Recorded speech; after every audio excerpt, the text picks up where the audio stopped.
Dans cette vidéo sur les séries numériques, on va voir la règle de d'Alembert, en faire une introduction et voir une piste de démonstration. Étant donné une suite numérique xn, telle que la valeur absolue du terme xn plus 1 sur la valeur absolue du terme xn converge et a une limite L.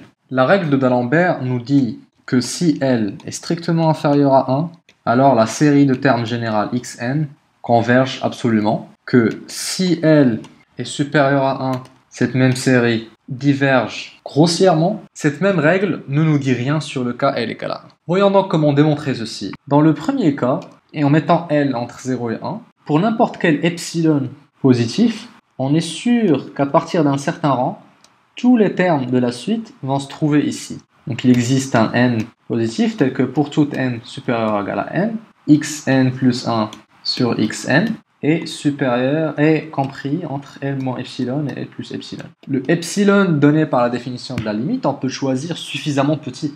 Arrangeons-nous pour que L epsilon soit aussi inférieur à 1. Si par exemple, on prend la distance qui sépare L de 1 et qu'on prenne epsilon la moitié de cette distance, donc epsilon égale à 1 moins L sur 2, on est sûr qu'à partir d'un certain rang, le rapport entre xn plus 1 et xn est inférieur à quelque chose qui est aussi inférieur à 1. Appelons ce L plus epsilon, appelons-le k. Donc à partir du rang n, le rapport xn plus 1 sur xn en valeur absolue est inférieur à un k qui est strictement inférieur à 1. Ce que implique ceci, c'est que xn plus 1 sera plus petit que k fois xn, k étant inférieur à 1. xn sera à son tour inférieur à k xn moins 1, donc xn plus 1 sera plus petit que k au carré xn moins 1, et que donc, par itération, xn plus 1 sera inférieur à k puissance n plus 1 moins grand N fois x grand N. Et que donc, pour tout n supérieur à ce rang n, la valeur absolue d'xn est inférieure à k fois n moins grand N, là je vais juste diviser par k ici et ici, fois xn, grand N. Or, si on prend la série numérique, somme des k puissance n moins grand N xn, cette série est une série géométrique. Et sa raison, k est inférieure strictement à 1. C'est une série convergente, vu qu'elle domine xn, la série de valeurs absolues xn converge. On a donc la convergence absolue de la série des xn. Le même type de raisonnement va nous servir dans le deuxième cas. Là encore, L qui sera plus grand que 1. Donc on est dans le deuxième cas.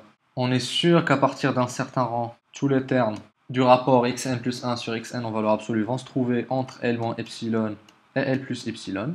On peut s'arranger pour que L moins epsilon soit plus grand que 1. Dans ce cas-là, il suffira, comme tout à l'heure, de prendre epsilon, la moitié de cette distance, donc la distance entre L et 1, sur 2. On est sûr donc que notre k, qui va être égal à L moins epsilon, va être strictement supérieur à 1.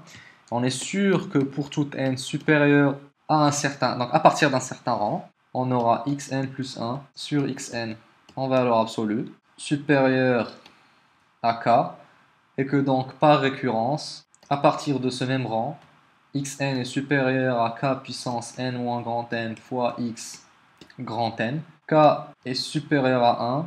Cette suite numérique, quand n tend vers plus l'infini, va tendre vers plus l'infini. La suite de termes générale xn domine une suite qui déjà diverge vers plus l'infini.